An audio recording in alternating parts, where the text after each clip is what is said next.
cover a number of different degenerative diseases in my book. But let me tell you, when I was doing the research for this, it seemed like literally everything that I was coming across was linked in some way to dysfunctional mitochondria. And I could have researched for another decade. Yeah. But I had to draw the line in the sand at some point and say, I got to start writing something.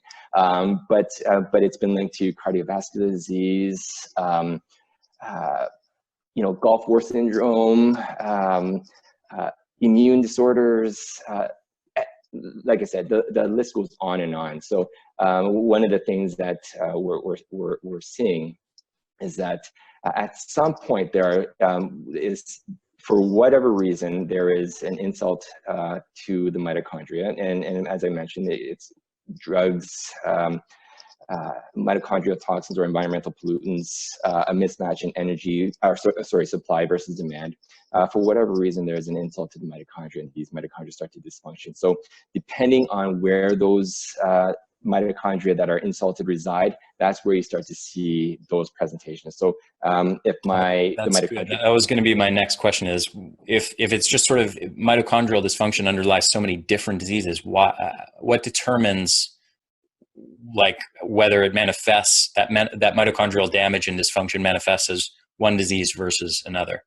Yeah. Well, first of all, in general, if you have mitochondrial damage, your overall health is going to be impacted. And that's one of the reasons why if you have cardiovascular disease, which has strongly been linked to dysfunctional mitochondria, you're at increased risk of neurological conditions like Alzheimer's, because the mechanism is the same. You have mitochondrial damage in the heart, you're likely going to have it in the brain as well. But it gets a little more nuanced than that, because one of the things that happens from the time we're conceived, in our mother's womb, as we age, these mitochondria have the DNA gets split between different cells.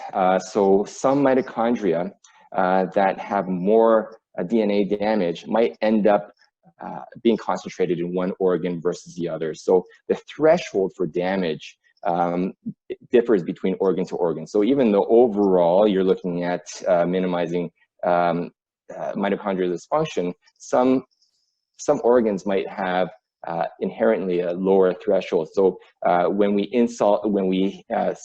expose our bodies to certain toxins, those mitochondria that are healthy, that might reside in the muscles, won't be impacted to a great extent. But maybe over time, the mitochondria that had a lower threshold for damage